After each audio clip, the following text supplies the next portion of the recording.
Mais uma vez, saúdo os que estão aqui no santuário, você que está em casa, participando ao vivo desta Santa Missa, e você que vai ouvir esta pregação depois que ela foi feita.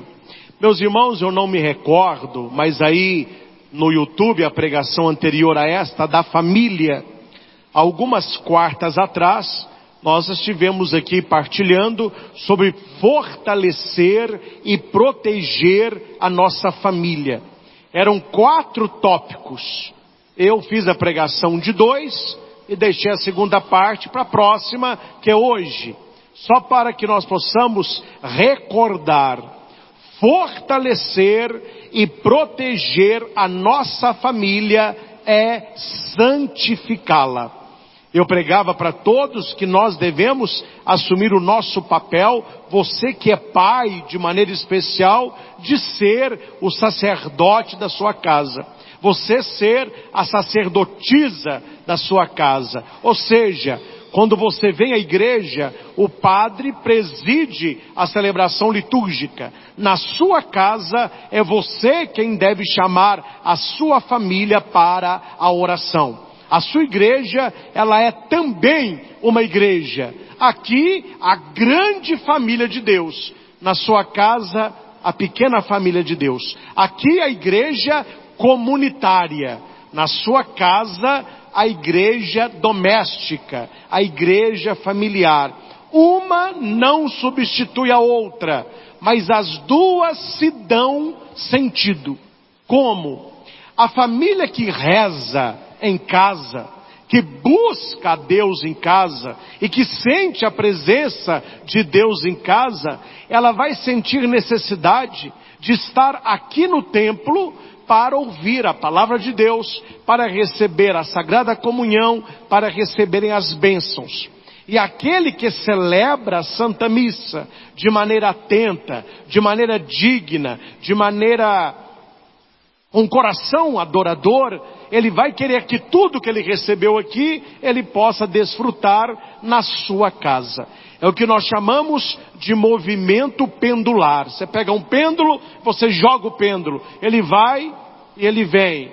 Ele vai e ele vem. Este é o movimento pendular. E qual é esse movimento na nossa espiritualidade?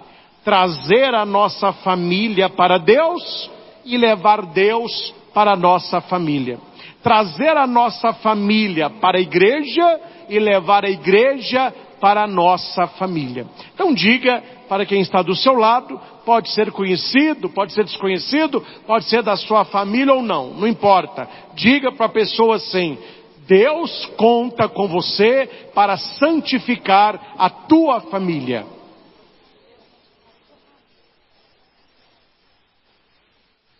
Amém? Como que isso funciona? Como que isso funciona?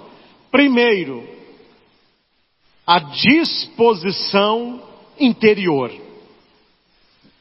Eu gosto muito de analogia, porque a gente entende a coisa.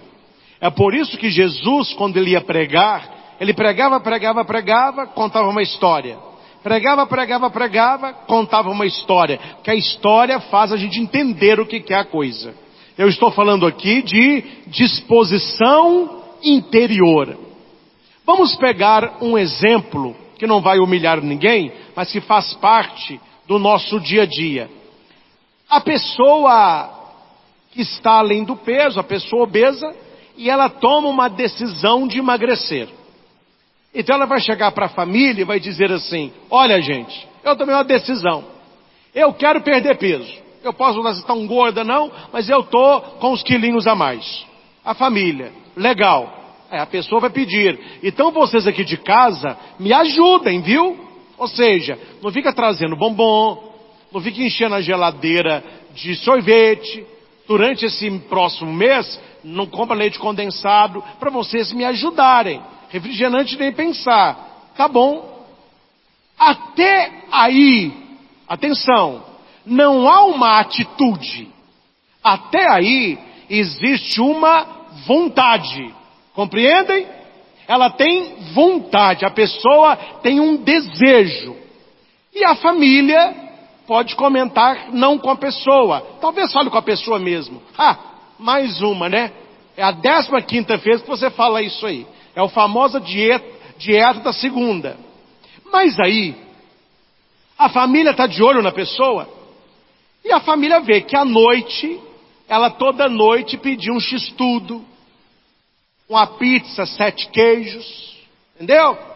Aí naquela noite ela fala, não, hoje eu vou querer um filezinho de frango com salada. A família, ué, não é? Vamos ver até quando vai durar isso aí. De manhã, ela comia 3 pães, não. Agora eu vou comer uma torrada só, integral, com 2 ovos e uma tira de melão. No meio da manhã, ela chupa uma laranja. No almoço, muita salada, carne, um pouquinho de carboidrato. E ela começa a repetir isso dia atrás dia. O que a família vai começar a comentar? Na verdade, ela não está falando, ela quer de verdade. Porque aquela vontade inicial se transformou em quê? Uma palavrinha. Atitude. Ela tomou uma atitude por aquilo que ela queria. Meus irmãos, a nossa vida espiritual é a mesma coisa. Quando você vem à igreja, Senhor, Senhor, glória a Deus, amém, Ele está no meio de nós, aleluia. Mas quando você sai daquela porta para fora, Deus vai olhar para você como a família olhou para aquela pessoa obesa. Vamos ver se não é vontade e se é atitude. Vamos ver se não é, para o mineiro, fogo de... Você, meu irmão, não é palha. Você é coluna de sustentação da sua casa. Você é madeira de lei. Tem gente que é palha. Vem uma tribulação, vem uma provação, vem uma dificuldade, ela abandona o sonho. Aí na igreja você diz para o outro, olha, você precisa santificar a sua família, viu? Amém, ô glória, eu aceito isso. Mas chega na sua casa, fala palavrão, pirraça os outros, bate porta, irrita o outro, não tem respeito. Quer dizer, Deus olhou e falou, não, ele não havia ali disposição interior nenhuma, havia ali palavra, talvez uma palavra de vontade, mas vontade não muda, o que muda é atitude. Então quando eu falo de fortalecer a sua família, de santificar a sua família, o que é de Deus, Ele te dará. O que cabe à igreja, ela vai te conceder, mas sem a sua disposição interior, nada feito. Nada feito. Vá ao médico, faça o exame, encontre a enfermidade, ele vai até dizer para você, olha, você teve sorte, porque eu recebo muitos remédios de amostra, e todos os seus remédios eu tenho aqui, não precisa comprar nada, o seu tratamento está aqui. Aí a pessoa leva o remédio e diz, nossa, eu estou com uma vontade de fazer esse tratamento para alcançar a minha cura. Aí entra dia, sai dia, entra semana, sai semana, ela não tomou remédio nenhum. No final a doença piora e ela vai dizer assim, tá vendo? Eu fui no médico e não resolveu nada. Entendem? Tem gente que é a mesma coisa. A pessoa vai à missa e acha que só por estar sentada aí ouvindo o padre, vai acontecer uma mágica, um pozinho mágico e tudo mudou na sua vida. A pessoa não tem disposição interior.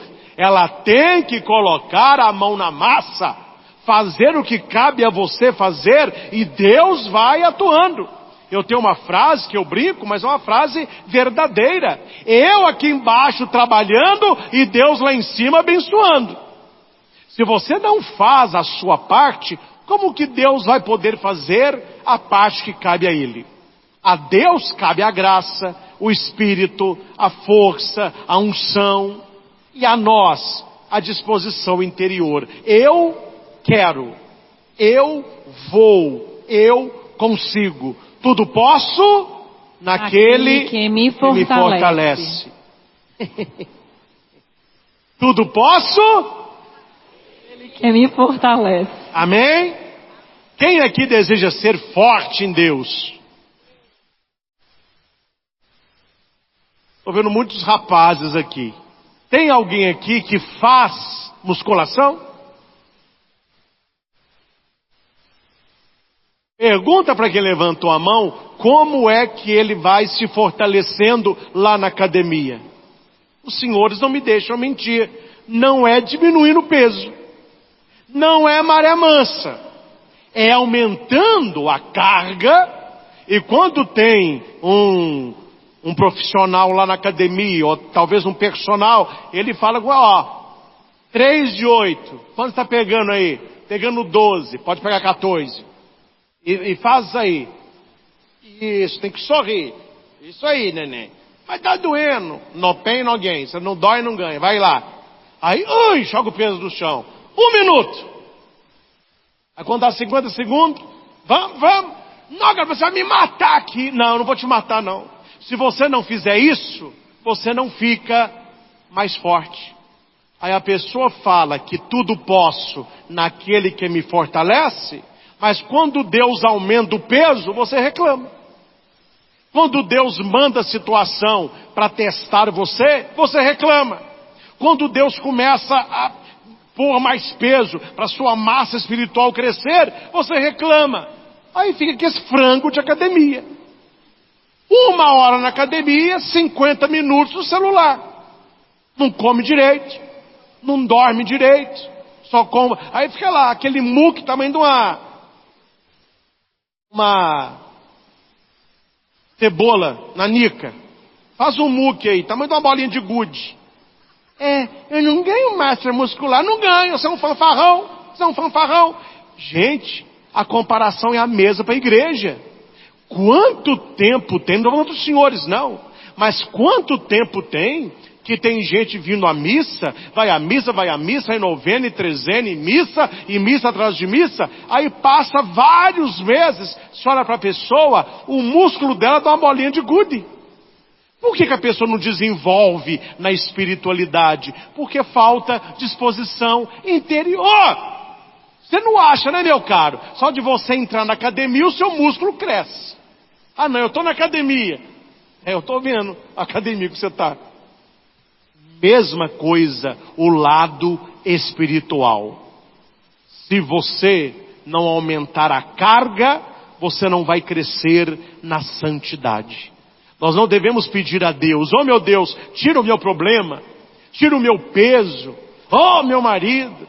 Não é assim que reza. Senhor, faça a tua vontade. Estava conversando na festa de São Miguel com o padre Duarte Lara. Vocês conhecem? Grande exorcista. E ele lá na hora do almoço contou um caso que o sonho de um rapaz era se casar. E ele encontrou uma boa moça, namoraram e se casaram. Ele muito jovem, pouco tempo de casado, acho que não chegou a 2 anos, ele teve um infarto fulminante e morreu. Ele não estava na cidade dele. Chamara a família, tinha mãe ainda, não é? Aí o corpo chegou de madrugada, aí falou que a família poderia ir para o velório às 8 da manhã. Enquanto isso, o pessoal da funerária arrumou lá o velório. E todos chegaram, e todos estavam esperando quem chegar? A mãe. Olha, dá água com açúcar, dá calmante, vamos ampará-la. Claro que a mulher sofreu, lógico que a mulher chorou, lógico, é o filho dela. Mas quando ela chegou no velório, que todos olharam para ela, claro, uma mulher sofrida, mas ela só disse assim: ordens superiores não se discute, se aceita. Vamos rezar, para a gente conseguir aceitar a vontade de Deus. Quem chorou foi o povo. Ela entendeu que mesmo aquilo que ela não entendia, de uma maneira ou de outra, iria concorrer para o bem dela e para o bem da família. A minha pergunta é, nós ainda não temos essa fé. Nós ainda não temos essa fé. A nossa fé é aquela fé, se eu rezar a pessoa vai ser curada. Se eu rezar tudo vai dar certo para mim. Se eu rezar a estrada é plana. 10.000 cairão à minha direita, 5.000 à minha esquerda, eu não serei atingido. Talvez 10.000 ficam de pé e é você que caia, né, meu chapa? Mas nós precisamos acreditar na oração. Aí quem vai dizer isso é o Padre Rufus, outro exorcista. Alguém perguntou ao Padre Rufus assim: Padre Rufus, se a vontade de Deus fosse que a pessoa fosse para o seu reino, o que adianta a gente rezar para que ela fosse curada? Padre Rufus respondeu: porque se fosse para ela ser curada e você não rezasse, talvez ela morreria. Então a oração ela cabe sempre deixando Deus agir. E como é que eu fortaleço e fortifico e santifico a minha família de uma maneira que a vontade de Deus aconteça? Eu já preguei 2, vou só repetir e vamos para o terceiro. Primeiro, a família é a unidade mais importante da sociedade, da igreja e na eternidade. Já preguei sobre isso. Para lembrarem, assistam a pregação anterior a essa. Segundo, os pais são parceiros iguais na liderança do lar e estão sob a estrita obrigação de proteger e amar os seus filhos. Pais amam, educam e protegem os filhos. Hoje nós vamos para os outros 2 pontos. Agora é o ponto terceiro. Atenção, repita comigo. É preciso que exista amor. Preciso que exista amor. É preciso que exista oração. É preciso que exista oração. É preciso que exista ensino do Evangelho. É preciso que exista ensino do Evangelho. 3 coisas: amor, oração e ensino. Dessas 3 coisas, hoje, quantas existem na sua casa? Amor, oração e ensino da palavra. A maioria pensou: ih, padre, lá em casa ficou só o amor, porque oração a gente não reza muito e ensino da palavra está longe. Mas eu vou te contar uma coisa: se não tem oração e se não tem palavra, talvez o amor que tenha é vontade e não disposição interior, que acabei de falar agora. Ah, padre, lá em casa a gente se ama. Se ama. Um grita com o outro, ninguém respeita ninguém, você está em casa, é grudado no celular, não visita a sua família doente, não interage com o seu irmão, não se preocupa com o seu pai, não conversa com a sua mãe, não perdoa o seu irmão. Eu estou vendo o amor como que está reinando lá. Então note, onde falta oração e estudo e ensino da palavra, dificilmente o amor subsiste. E quando eu falo amor, é o amor de Deus. É o amor de Deus. Raniero Cantalamessa, um grande pregador da igreja, ele vai dizer assim: aplique isso na sua vida. Você vê que você vai correr aí com uma meia dúzia. Para você saber o quanto uma pessoa te ama, veja o quanto ela está disposta a se sacrificar por você.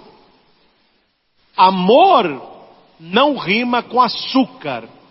O amor, ele está mais para algo exigente, algo amargo. Pergunta à mamãe com o neném se ela ama o neném. Não precisa nem perguntar. Veja a mãe. A mãe trabalhou o dia todo, o neném chorando, a mãe carrega, ela faz almoço, ela dá um cochilinho, o neném chora, tá mamando, a mãe cochila, o neném chora.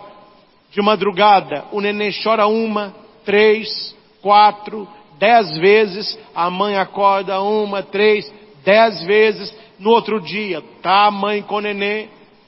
Isso se chama o quê? Amor. Alguém que não é a mãe da criança, pensa, como que essa mulher dá conta? Como que essa mulher dá conta de fazer o que ela faz e cuidar de 2 meninos pequenos? Os meninos ficam quietos. Ou seja, existe ali um amor maternal que ultrapassa todo o sofrimento. E este amor de sacrifício é amor. Peça a um amigo um favor, pode ser um favor bobo. Aquele que não é um amigo de verdade, ele coloca empecilho. Aquele que é amigo, ele arruma um jeito de ajudar você. Ele pode até não fazer tudo que você precisa, mas algo ele vai fazer. Por quê? Porque o amor se sacrifica pelo outro. É você abrir mão das suas coisas pelas coisas do outro. Então a nossa família precisa ter o amor de renúncia. De vez em quando, precisa ter o amor de renúncia. A jovem ou o jovem, todo arrumadinho na sexta-noite, para ir para a balada com os manos. Aí você olha, a sua mãe está triste, chorando. Seu pai está num canto. Seu irmão está mal. Qual seria a atitude de quem ama? Olha, hoje eu não vou na balada com vocês. A minha família precisa de mim. Ô mãe, quer conversar? Não. Quer falar alguma coisa, meu pai? Não. Meu irmão, quer ajuda? Cai fora. Ó, só para te falar uma coisa. Eu ia sair e não vou sair para ficar com vocês. Precisando de mim, estou aqui. Não, pode sair. Não. Se você não está bem, eu não me permito estar bem também. Eu vou ficar melhor quando você melhorar. A sua família fica pensando, meu Deus, essa pessoa é diferente. Essa pessoa me ama mesmo. Essa pessoa nunca fez isso. O que deu em você? Aí você vai ver que quando você fizer isso, quem nunca fez, a sua família começa a perguntar, você está bem? Você está com algum problema? É você que está com problema? Não, você, por que você ficou aqui? Por você. Como a gente nunca faz isso, né? Isso é o amor, um amor de renúncia, um amor que leva à oração. Ô gente, vamos rezar? Vamos fazer um Pai Nosso aqui, antes do almoço? Vamos rezar, gente. Mistério do terço. Nossa família toda reunida, pessoal com saúde, distribui o terço para o povo. Eu não quero rezar, não precisa rezar não, mas fica aqui também. Fica aqui, nós vamos rezar por você. Eu não preciso rezar, não. Mas aí nós vamos rezar 2 mistérios. Não eu rezo, então é 1. Se for rezar, é 1. Se não rezar, é 2. Chama a família. Largue a Bíblia aberta lá na sua casa. Marque algo importante, como a caneta marca texto, ou seja, uma bique. Uma hora ou outra a pessoa vai passar, ela vai ler aquele versículo, ou ela vai pegar aquela palavra. Precisamos ter na nossa casa amor, oração e ensino do Evangelho. Você que é pai e mãe, trate de aprender as principais histórias da Bíblia, para que você possa contar para os seus filhos. É preciso simplesmente haver integridade e princípios vigorosos no lar. Hoje, me desculpe aqui a franqueza, viu? Muitos pais precisam ter a orelha bem puxada aí. Eles deixam no quarto de pré-adolescente computador, internet liberada, esses canais de streaming liberados. É um capítulo atrás de outro de série. A pessoa navega liberadamente na internet e o pai e a mãe, desmaiado, e você sabe lá o que o seu menino está vendo. Quantas séries hoje, os pais têm que acompanhar, até que o seu filho seja capaz de discernir, você tem que cuidar dos seus filhos. Padre, o meu filho falou que no quarto dele eu não posso entrar, e eu não posso mexer na televisão dele, porque isso é invasão de privacidade. Falei, meu Deus, invasão de... Quantos anos tem o seu filho para falar isso aí? Padre, já é um rapaz, já está com 12. Peraí. Então o pirralho, com 12 anos, já está mandando nos pais, já manda no quarto, e é o galo que está dando as ordens em casa. Meu filho, se com 12 está assim, prepara o seu lenho, quando tiver com 16 e quando tiver com 20. Você vai ver o que vai dar. Hoje é muito bonito, daqui a uns anos, se você não calar para ele, ele bate em você. Se ele já está mandando na casa com 12, imagina quando ele tiver com 16, hein? Quando vão um rapazote. Ai, meu filho, ninguém segura. Então você tem que cuidar dos seus filhos de pequeno, colocar no coração dos seus filhos os valores. Se lá na frente ele escolher um outro caminho, que você tenha pelo menos a consciência tranquila. A minha parte eu fiz. Vigiei quando podia, cuidei quando podia, não ficou computador liberado, não ficou streaming liberado. Ah, mãe, mas você está muito careta. A mãe de meus colegas deixa tudo. Eu não sou mãe de seus colegas, eu sou mãe sua. E os seus colegas não vão dar nada amanhã. Amanhã, quando você for vitorioso, quando você se destacar na educação, quando você for alguém grande, você vai olhar e vai dizer: obrigado, mãe, obrigado, pai, o negócio deu certo.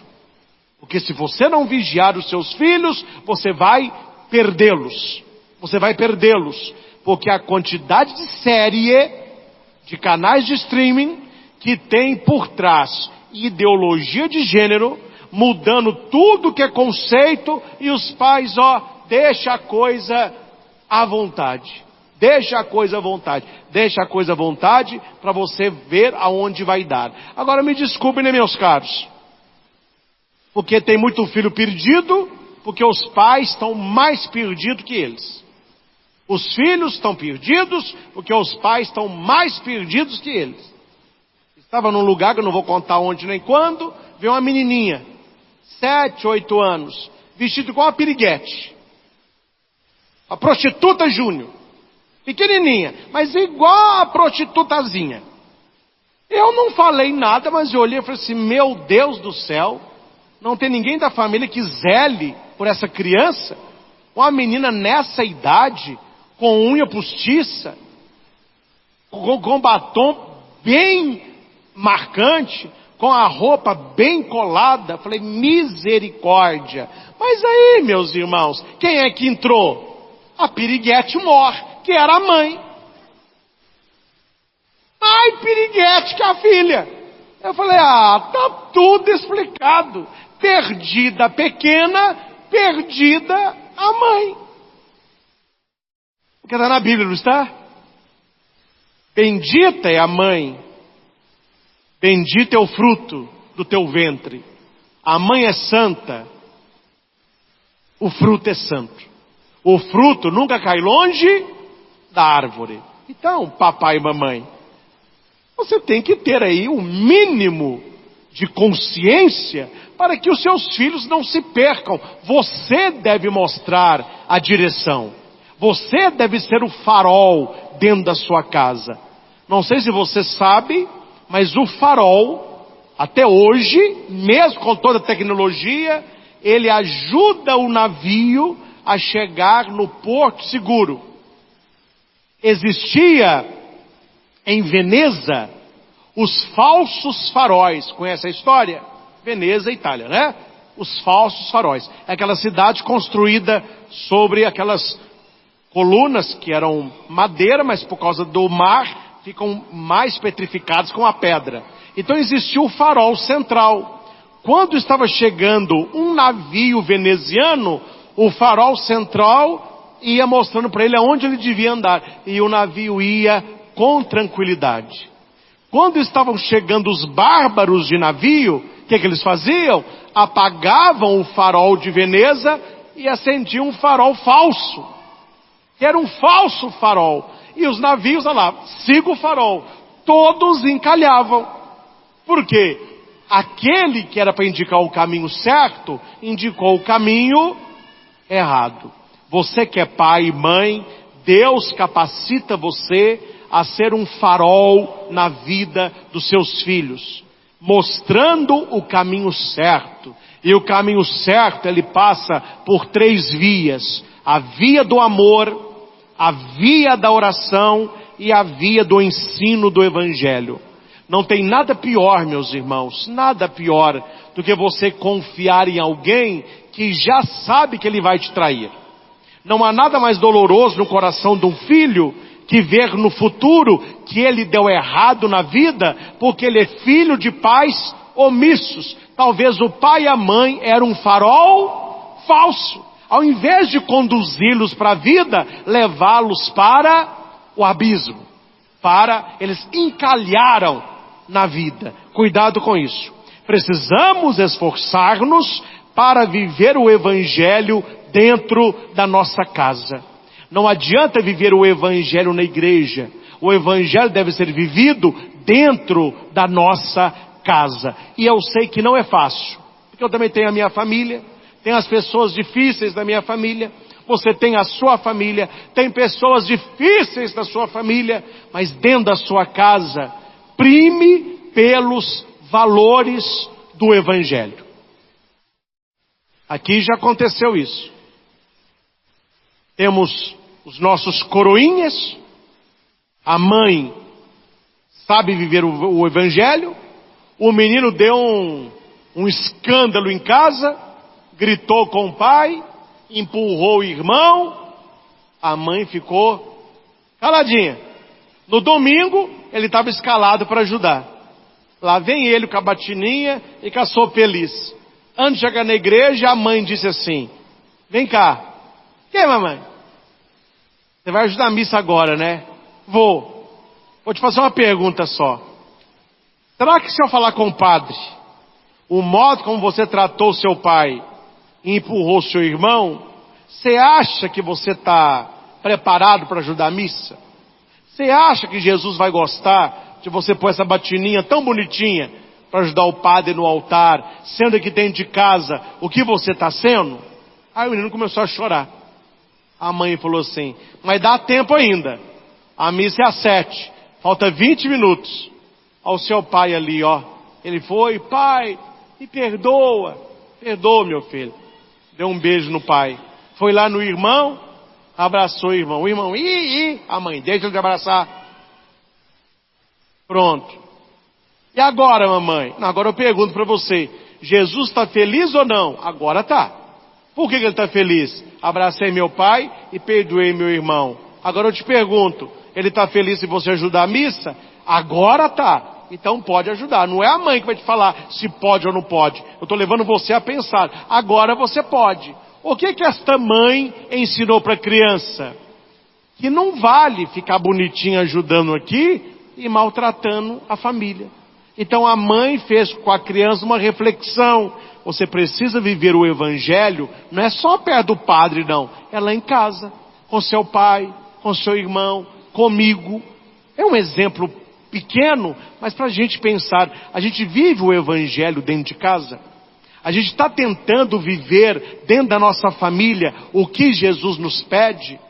Se depender de você, você está levando a sua família para o céu ou você está afundando a sua família para o inferno? A sua presença na sua casa é uma presença de Deus? Crie na sua casa, eu já falei inúmeras vezes, mas vou repetir, a noite da família. Se não tem, faça. Como que faz bem? Lá em casa, na casa da minha mãe, a gente tentou pôr a segunda-feira. Por que tentou? Quando não consegue na segunda, a gente faz na terça. Mas não passa uma semana sem a noite da família. O que é essa noite da família? Reunir a família. Para quê? Conversar, assistir um filme, julgar. Início de mês, lá em casa. Início de mês, eu falo: mãe, hoje é a noite do sanduíche. O Marcos: eba, qual que você quer, Marcos? Igual do Dinho. Vou pedir um frango, esse que eu quero. Segunda semana do mês, minha mãe diz: hoje eu vou pedir coisa da padaria. O que vocês querem? Ah, mãe, o que você vai pedir?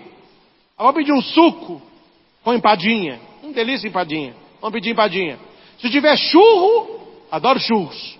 Leite condensado, doce de leite. Pode trazer um churro para cada um. Delícia. Terceira semana, limonada, pão com salame.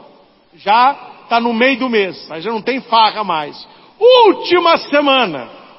Hoje tivemos lá o café da família. Mas minha mãe não recebeu. Estamos ainda, né, já viramos um mês, mas... Aí falei: então vamos fazer o seguinte: suco pão de queijo. Minha mãe, eu ganhei um patezinho. Patezinho, olhei a quantidade de patezinho, só suja a faca aí porque tem muita gente, entendeu?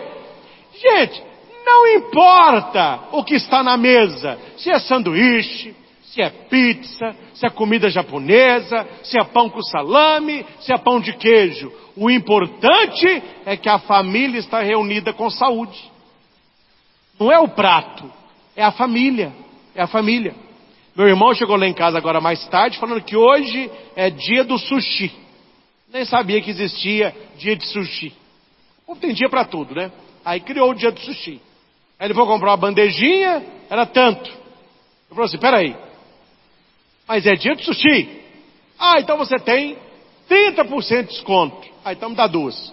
Vou comer uma, vou levar uma para minha mãe. Aí eu acabei o banho lá, vindo para cá. Ô mãe, Deus te abençoe. Ô Cristian, aqui ó, Samuel trouxe sushi. Falei, não, pode comer. Se eu comer esse negócio, não chego a tempo da missa não. Então vai com Deus. Aí o Marcos, Claudinho, fique com Deus, Marcos.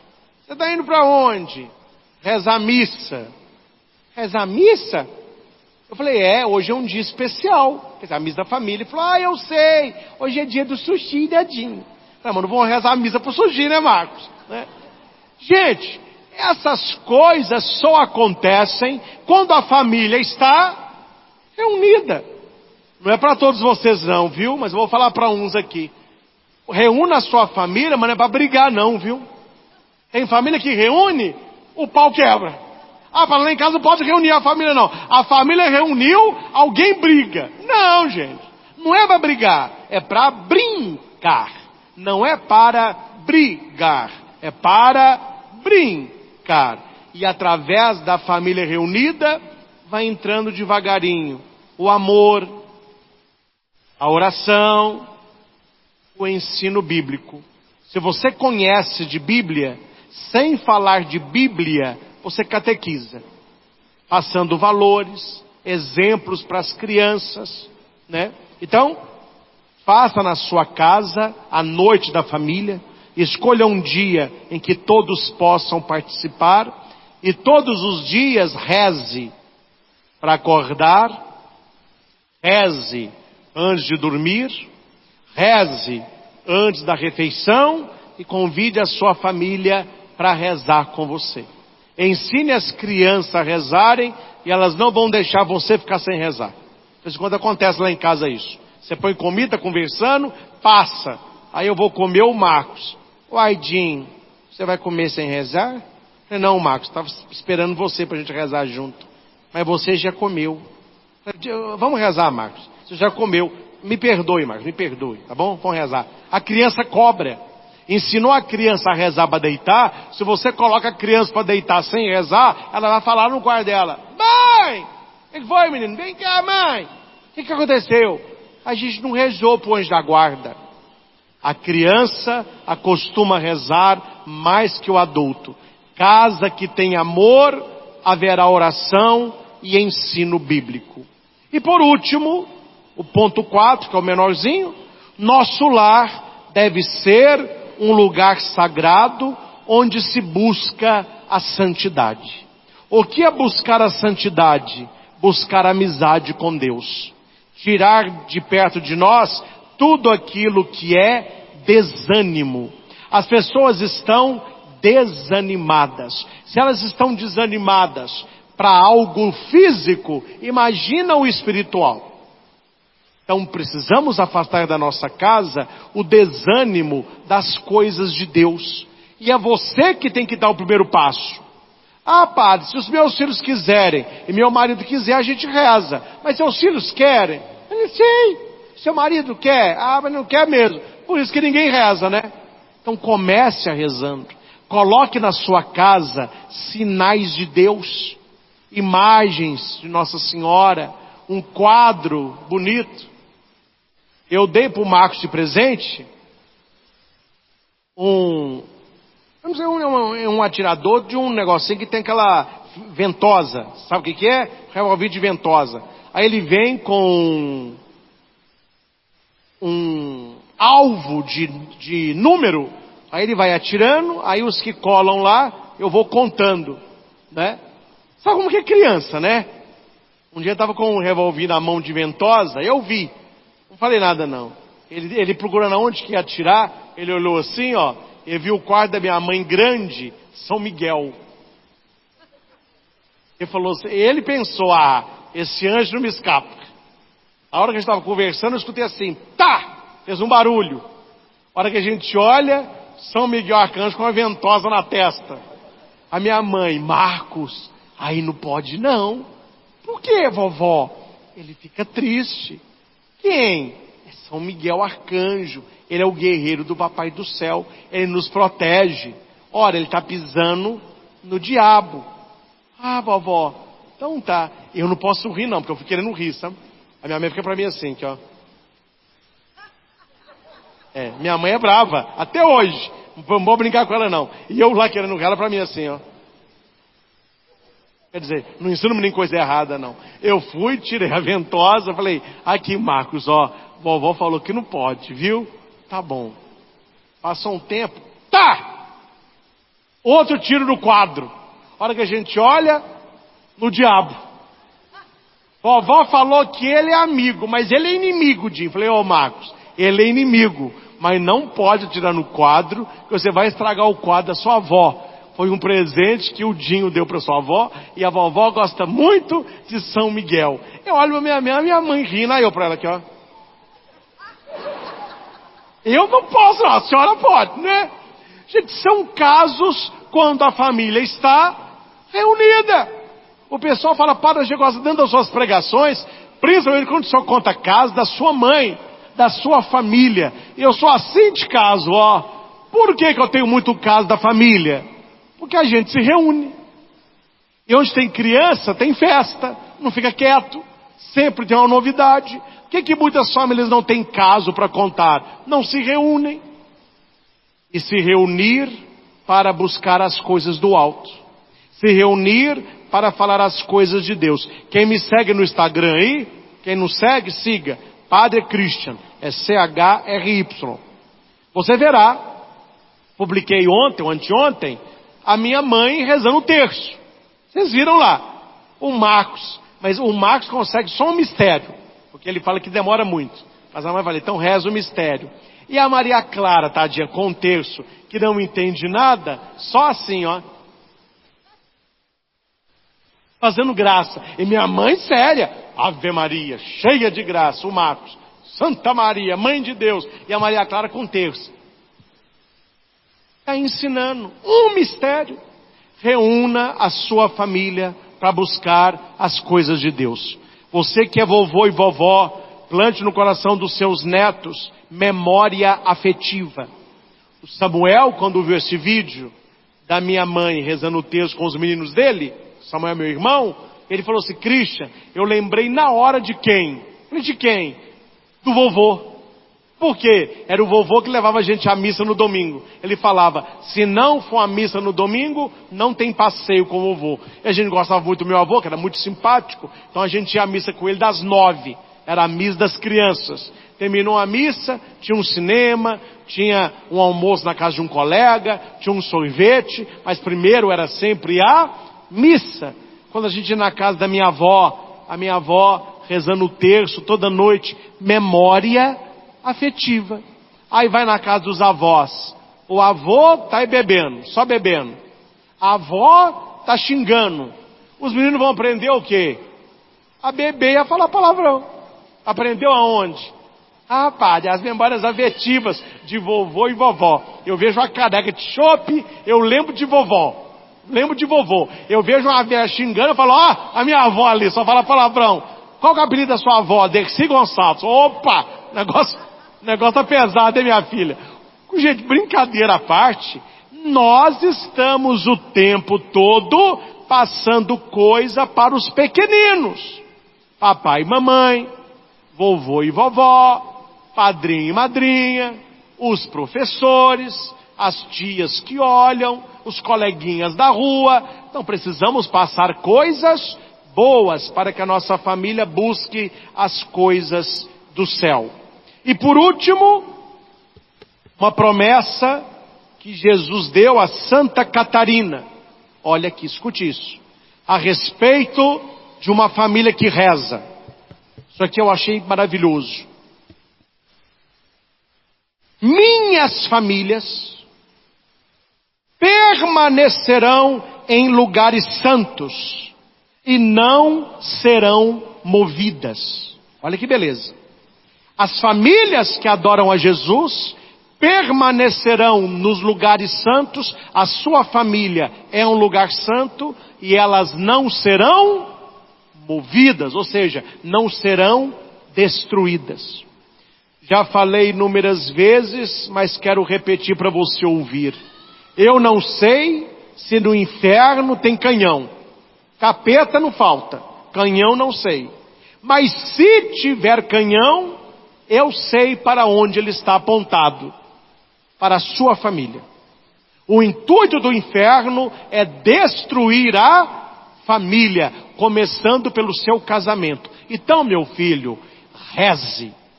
Reze, porque a nossa batalha, ela é espiritual.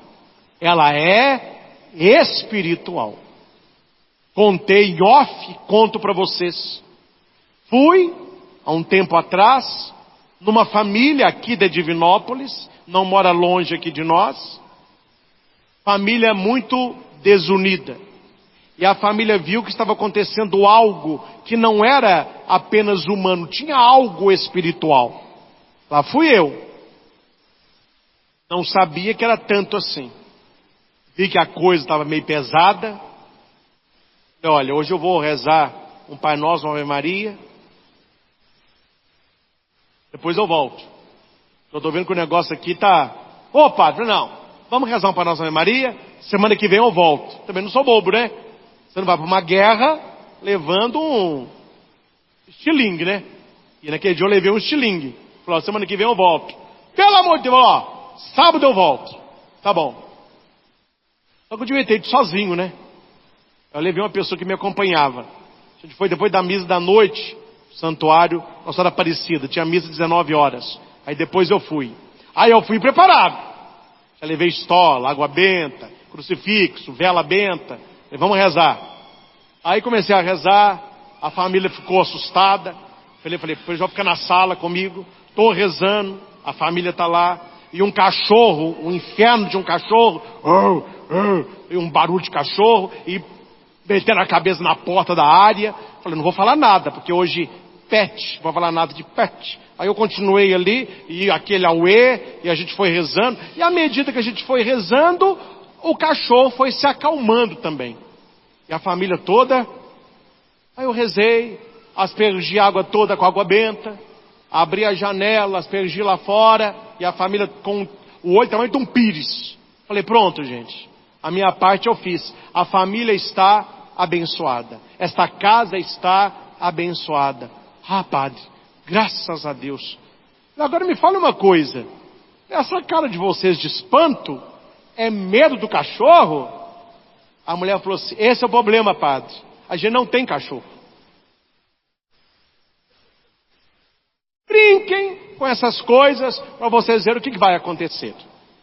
Eu depois fiquei assustado também. Aí ela acendeu a luz, era um pátio cimentado, com um barracãozinho e um lugar onde para o carro. E um muro alto, né? Ela falou assim, esse era o problema. Era de madrugada, era à noite, a gente conversando, passava ao lado do quarto, a gente escutava, tinha barulho de arranhando a porta, e a gente nunca teve cachorro. Dei a bênção, uma bênção mais pesada, e falei, olha, qualquer coisa me digam. Passou um tempo, a pessoa falou, ó padre, graças a Deus, depois da bênção, nunca mais a gente viu nada. Aí eu falava com eles, é porque as pessoas acham que a nossa guerra, ela é humana.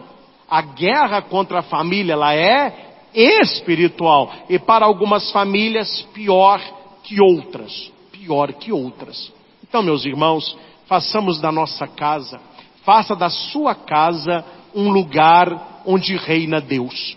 Um lugar onde vocês busquem o amor, onde vocês possam buscar a oração e, acima de tudo, o ensino bíblico. As nossas casas precisam ser uma igreja doméstica.